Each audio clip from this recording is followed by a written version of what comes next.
Fala, jovem! Bem-vindo ao 10 Perguntas para o Especialista. Hoje temos um bate-papo super especial para você que já passou dos 50 e quer saber mais sobre aposentadoria e previdência. Vamos falar sobre como se aposentar de forma segura. Para isso, vamos conversar com uma especialista no assunto, a advogada Tatiana Virmão, especialista em direito previdenciário, que vai esclarecer todas as dúvidas e mostrar como você pode se preparar da melhor forma para a sua aposentadoria. Mas antes, gostaria que a doutora Tatiana se apresentasse. Olá, Paulo. Meu nome é Tatiana Virmão.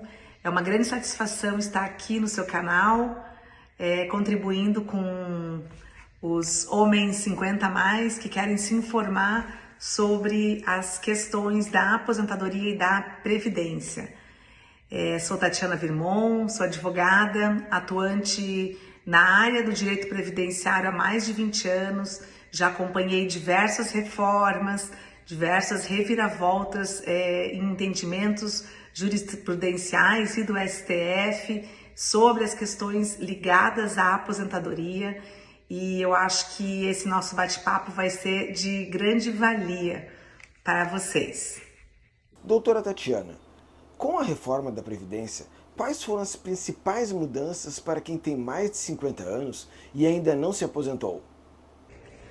Com a reforma da Previdência, mudou drasticamente o cenário das aposentadorias no Brasil. Basicamente, o que a gente tinha antes de 2019?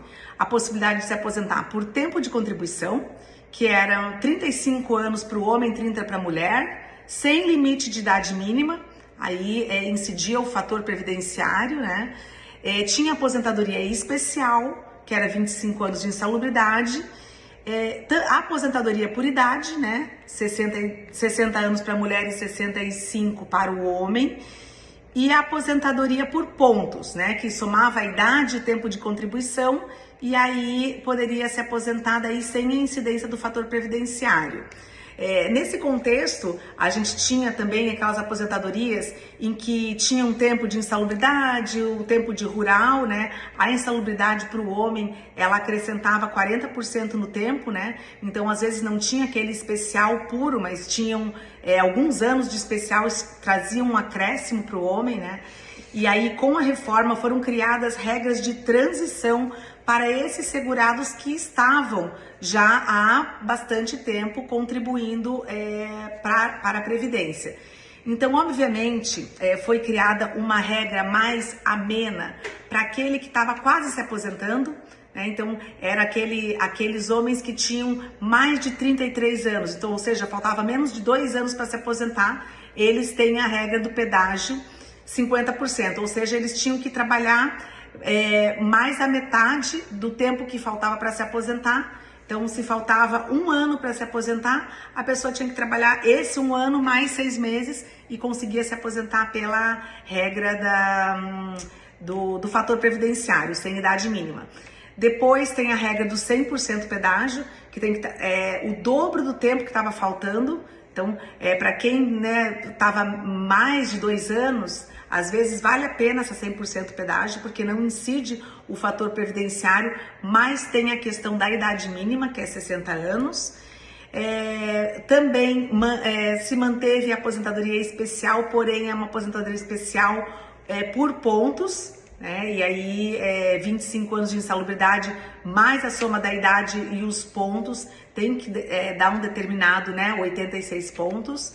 A aposentadoria por pontos foi mantida e a aposentadoria por idade. Então, basicamente, esse é o cenário pós-reforma. Certo. E quais são as diferenças entre aposentadoria por idade e aposentadoria por tempo de contribuição? Qual é a mais vantajosa? Bem, analisando as vantagens da aposentadoria por idade, da aposentadoria por tempo de contribuição, sem olhar a vida contributiva do segurado, não é possível a gente dizer qual que é mais vantajosa. Então, eu vou dar um exemplo assim para vocês conseguirem visualizar. Eu tenho um segurado que fez 65 anos, ele quer se aposentar por idade e ele tem 25 anos de contribuição. Então, a aposentadoria por idade, ela é feita pela média das contribuições, aplica o coeficiente de 60% e acrescenta 2% para cada ano, né? Além dos 20 anos de contribuição. Então, é necessário fazer esse cálculo. Ao passo que a aposentadoria do pedágio 100%, a gente pode, tem que verificar como que ficaria o cálculo dele. Há 50% que tem o fator previdenciário, também ela pode ser, talvez não maior valor, porém, hoje ele consegue se aposentar com esse valor, que pode ser uns, sei lá, 600, 700 a menos, e a próxima regra ele só vai atingir daqui 10 anos. Então vai ser um valor melhor, porém ele vai ficar 10 anos sem deixar de receber aquele benefício para pegar um que seria maior, porém não vale a pena, né? Por isso que essa análise ela tem que ser feita caso a caso.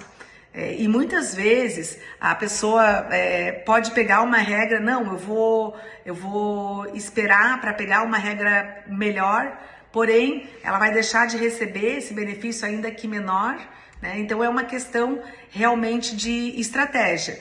E muitas vezes o benefício tem diferença, sei lá, de 8 meses, 1 ano, e a pessoa se afoba, se antecipa, se aposenta com aquele valor menor, e talvez se ela esperasse esses 8 meses, poderia alcançar um benefício maior. Mas então é muito particular e cada caso tem que ser analisado conforme a realidade de cada segurado. Previdência privada, ela vale a pena para quem tem mais de 50 anos? Quais são os principais tipos e diferenças entre PGBL e VGBL? A resposta é sim, vale a pena contribuir com previdência complementar mesmo após os 50 anos.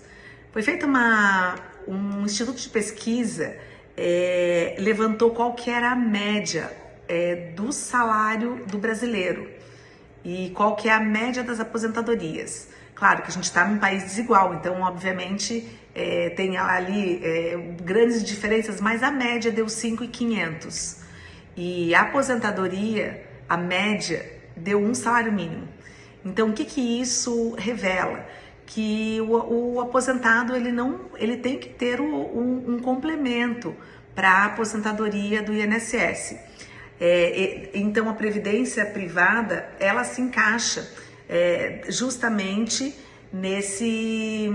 com esse objetivo, né? De complementar a aposentadoria pública, do regime geral, porque a aposentadoria do regime geral, ela sim vai servir, vai custear algumas despesas, mas não vai conseguir manter ali a renda que a pessoa ganhava quando estava na ativa.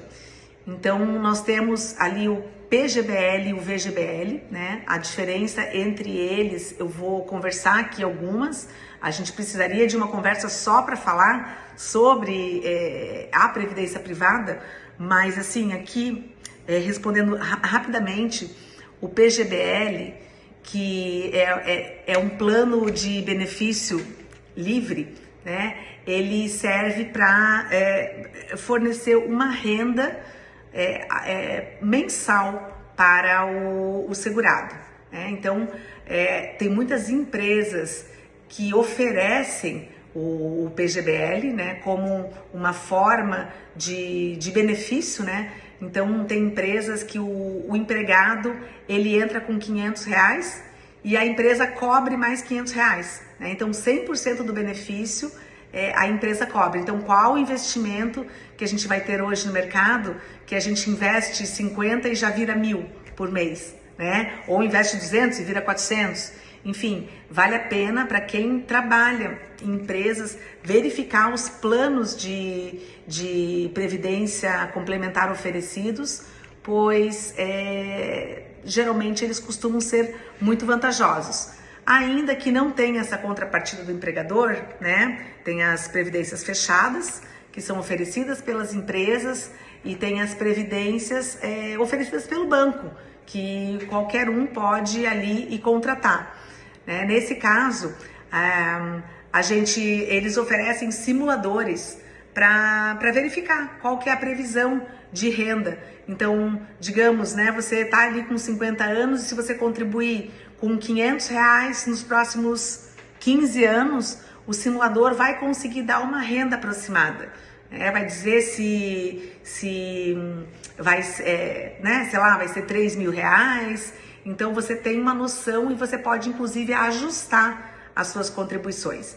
Para quem investe nessa modalidade, o PGBL, há um incentivo tributário. Então é abatido 12% na tua base de cálculo.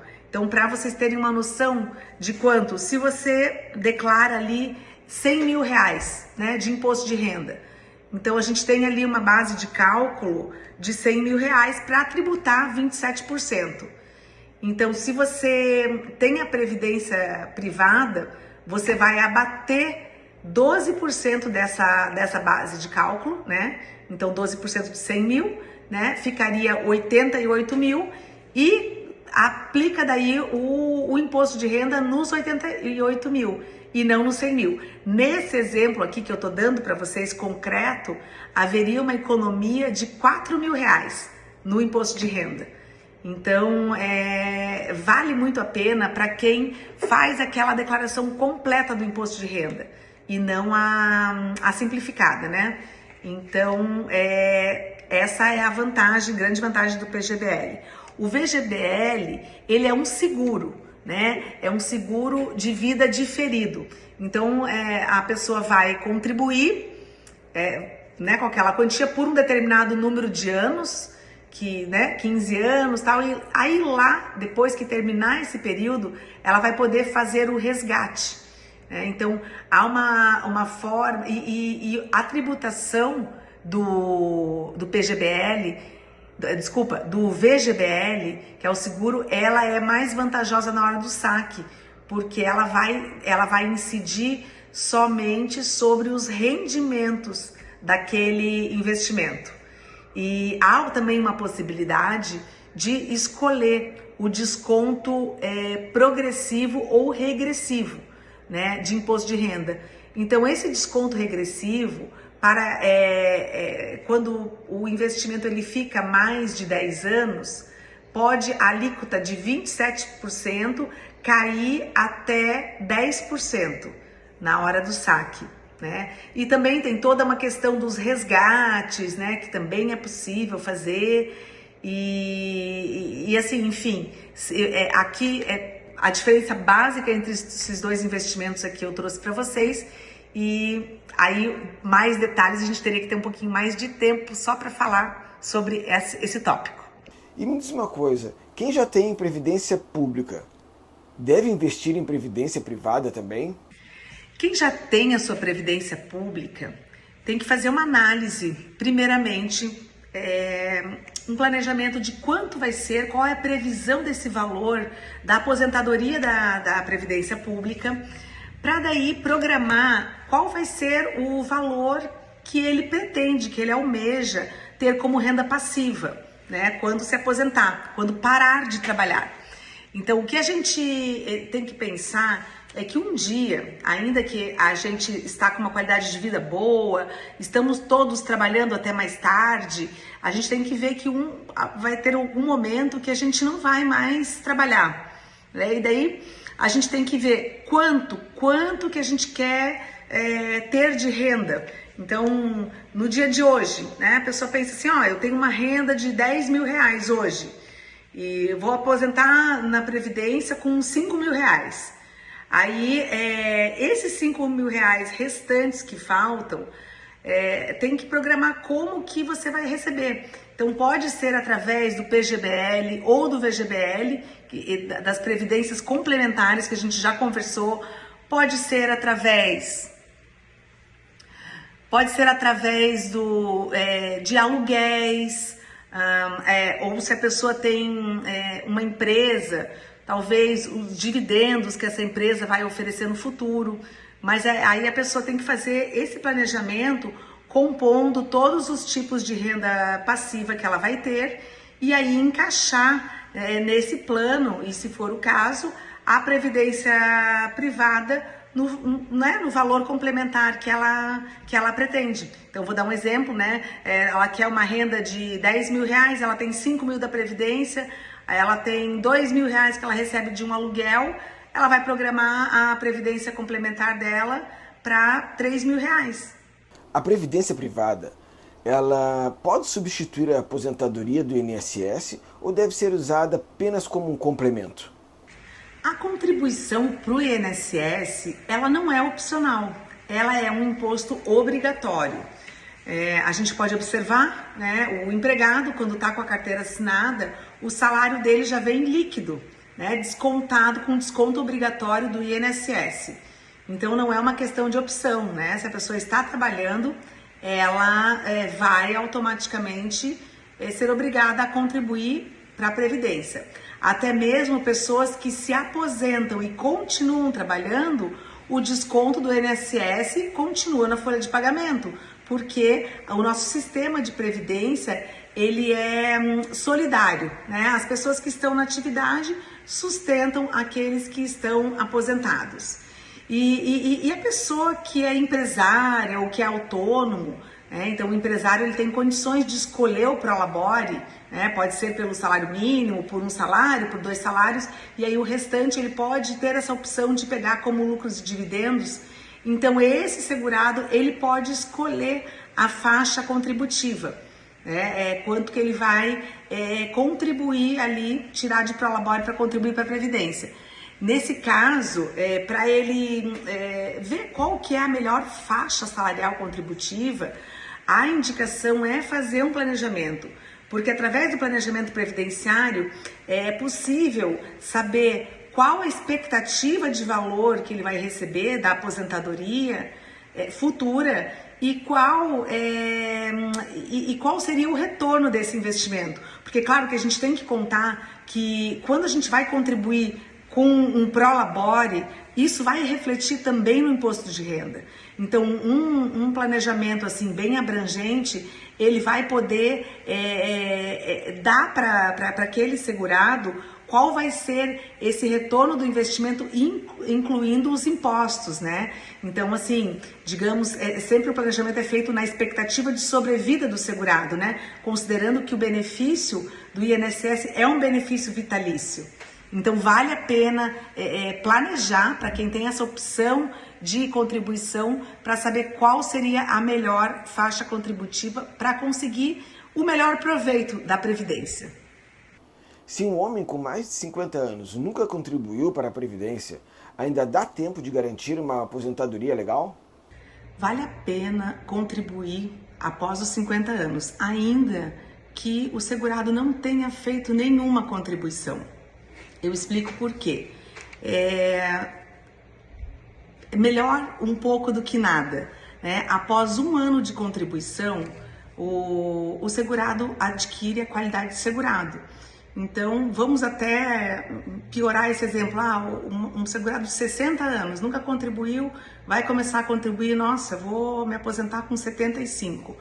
Considerando a nossa expectativa de sobrevida, vale a pena, principalmente porque contribuindo ao INSS, os benefícios de auxílio-doença, aposentadoria por invalidez, essa aposentadoria por invalidez pode ter um adicional de 25% caso essa incapacidade necessite de um cuidado de uma terceira pessoa.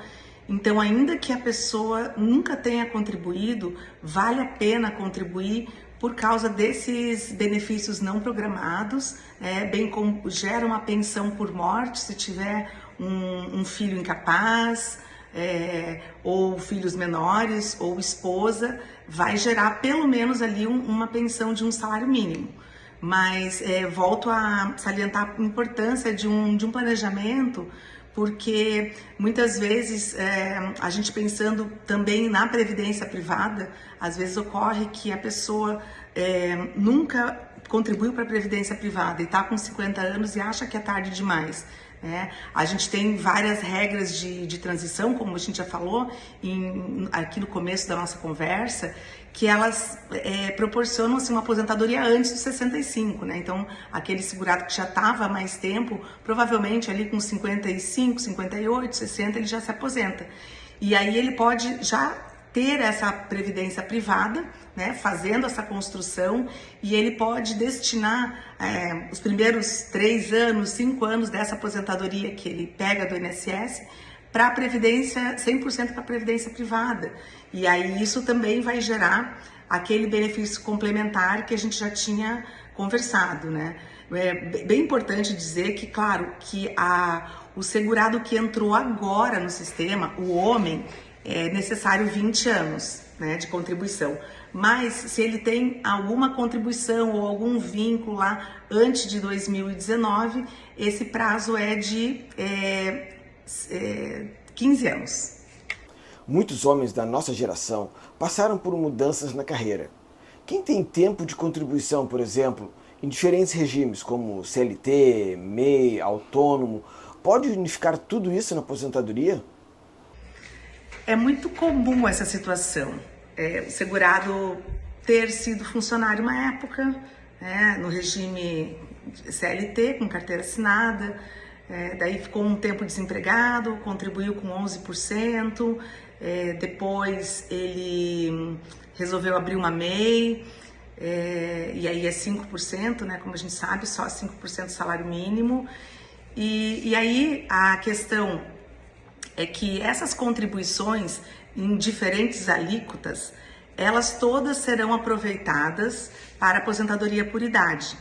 Então a gente tem uma situação em que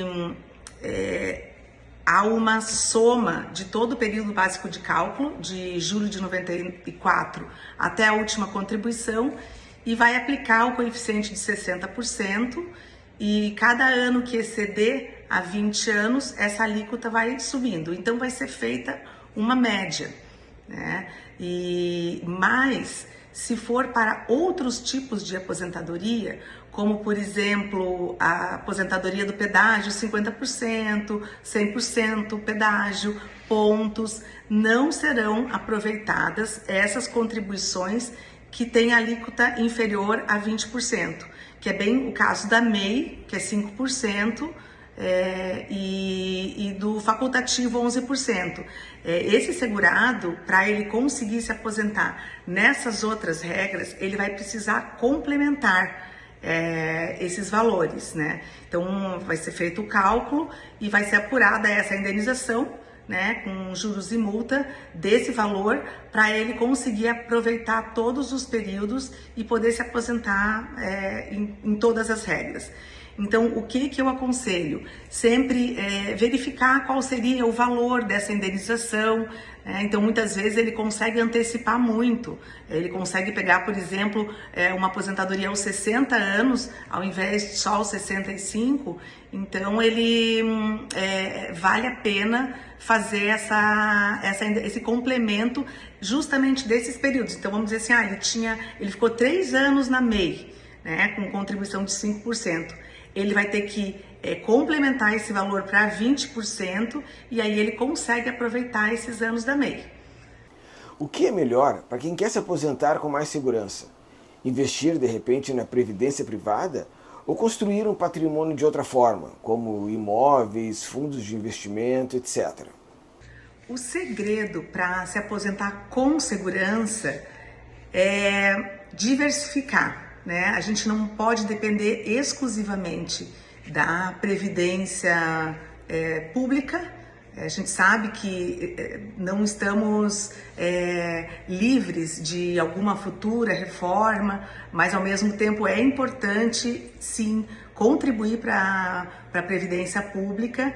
E aí, para ter mais segurança, a sugestão é primeiro fixar uma renda que você queira, que seja o suficiente para você viver com qualidade de vida no futuro. Então, hoje, em valores presentes, você determina um valor e aí, claro, através de um planejamento, você consegue mais ou menos estimar qual será a renda obtida pela aposentadoria do INSS, e aí vai planejar também a aposentadoria privada, né?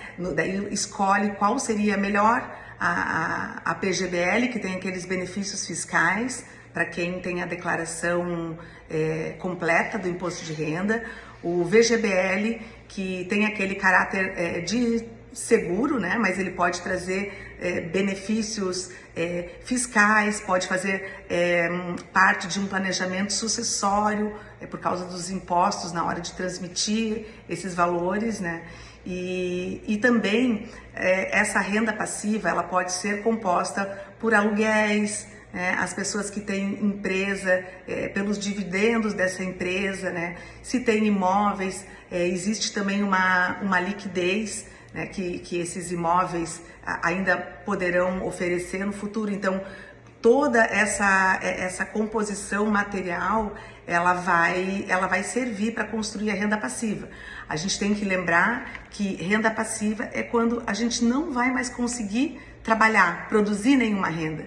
E aí a gente pode ter aquela tranquilidade, né, de ter um rendimento ali mensal que dê a segurança. No caso das previdências privadas, como a gente já falou, tem a possibilidade de prever os valores por simuladores. Então, sempre lembrando, às vezes não dá para contribuir com o valor almejado, contribui com menos, mas isso vai ajudar a criar essa segurança patrimonial para o momento da sua aposentadoria. E assim, doutora Tatiana, quais são os maiores mitos sobre a aposentadoria que fazem muitas pessoas tomarem decisões erradas? Existem vários mitos, né, da Previdência. Eu vou aqui falar sobre 3. Um deles, bem frequente, eu vou contribuir minha vida toda pelo mínimo e nos últimos 3 anos eu vou aumentar para o teto para me aposentar para o teto. Né? Não é possível se aposentar pelo teto se você só contribuir, não é mais a média dos últimos 3 anos.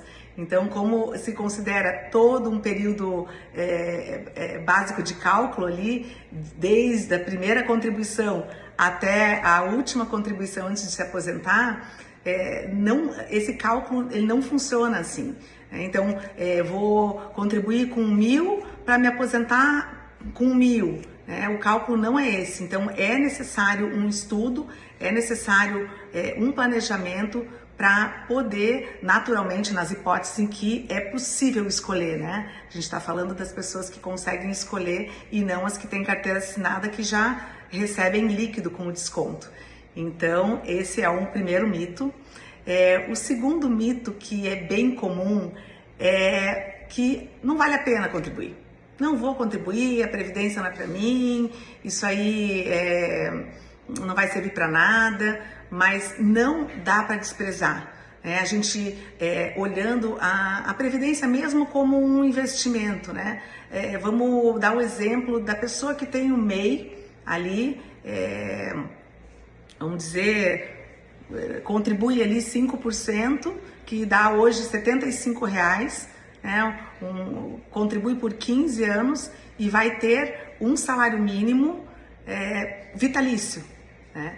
Então, e também essas coberturas para uma eventual invalidez antes de terminar esse período de contribuição. Então, não tem um investimento que dê esse retorno com um valor tão baixo. E por outro lado, se os valores são altos e você contribui por uma faixa real, o valor da sua aposentadoria ele vai servir sim para conseguir arcar com várias despesas e não dá para desprezar. A Previdência não está falida, ela tem a segurança e a confiança do governo, por mais que a Previdência não é de um governo A ou B, né? Então por mais que sofra reformas, esses valores eles virão e sempre existem regras de transição para quem já está no sistema. E o terceiro mito é aquela coisa, não vai chegar nunca vou me aposentar. né? E aí eu vou ver, eu vou fazer uma previdência complementar, mas agora não vou usar o dinheiro para outra coisa, enfim, não quero ver esse negócio de previdência porque é uma coisa que me faz mal, vou conseguir trabalhar sempre, então aí eu vou ver isso no futuro e o tempo vai passando e aí acontece a chegada do ontem. Então, aquele futuro que a pessoa estava ali, não, nunca vai chegar, ele chega, né? Ele vai chegar. E aí, essa chegada do ontem, muitas vezes surpreende as pessoas que iam se deixando levar pela vida. Certo. E para quem é MEI, como funciona a aposentadoria hoje em dia? E quais os cuidados que esses profissionais devem ter para não serem pegos de surpresa no futuro? A MEI limita a contribuição ao salário mínimo. Então, muitas vezes, um trabalhador que tem um patrimônio previdenciário relevante, trabalhou um tempo com carteira assinada, com um salário médio, depois ele sai, resolve ser empresário e abre uma MEI e contribui ali todo mês só com 5% do salário mínimo. Nesse caso, sim, pode prejudicar o valor da aposentadoria dele, porque vai baixar a média. E também, como a gente já falou, o MEI é 5%. Então, se ele quiser aproveitar outras regras de aposentadoria, ele vai ter que contribuir pelo MEI ou fazer o complemento para 20%. Mas, mesmo assim, limita, ainda que ele consiga aproveitar para outras regras, a aposentadoria com MEI 20% é sempre o salário mínimo, né? Então, a minha sugestão, primeiro, verificar, né, quanto tempo falta para aposentar, fazer um planejamento do que iria impactar as faixas contributivas para a sua futura aposentadoria e aí dessa forma, se for o caso, entra numa empresa pelo Simples, porque aí também tem vantagens tributárias e é possível aí recolher em alíquotas faixa salarial maior. E, então, é preciso sim ter bastante atenção. Então, são dois cenários. O primeiro é desse cidadão não conseguir aproveitar a aposentadoria dele em todas as regras, né? Se ele contribuir com 5%. Então, a sugestão é, se não tiver jeito e quer contribuir, né, com o MEI, faz pelo menos na alíquota de 20%. Se não, aproveita, mas aproveita só para aposentadoria por idade. E o outro cenário é de abaixar a média contributiva. Então, fazer um estudo para ver o quanto isso iria impactar. Para finalizar, eu quero trazer uma reflexão de uma advogada que atua no ramo previdenciário há mais de 20 anos e é um testemunho que eu vejo de pessoas que vão olhar para a sua aposentadoria 2, 3 anos antes de se aposentar e ver a aposentadoria como um monstro, meu Deus, isso aí não vai dar certo, ou com excesso de otimismo ou com excesso de pessimismo. O que é melhor, quando a gente tem um medo do futuro, o que nos liberta do medo é o conhecimento, é o que vocês estão fazendo aqui. Para quem ficou até o final, buscando informação, conhecimento e assim, não existe bem ou mal, existe uma realidade e a gente tem N maneiras de lidar com essa realidade, inclusive de conseguir o melhor proveito de todos os mundos, o melhor proveito da previdência pública, o melhor proveito da previdência complementar. Então, para isso, é necessário fazer esse planejamento, buscar sempre informações e montar suas estratégias. Então, um forte abraço a todos, agradeço a oportunidade desse bate-papo. Bom, depois desse papo incrível, deu para perceber que é super importante estar bem informado sobre previdência. Afinal, o seu futuro depende disso. Doutora Tatiana Wirmon, muito obrigado por compartilhar tanto conhecimento com a gente. E se você ficou até agora, dá uma força, manda teu like, segue e compartilha. Se não gostou, deixa nos comentários a sua opinião e o que eu posso fazer para oferecer um conteúdo ainda melhor. Valeu, jovem! Nos vemos no próximo vídeo.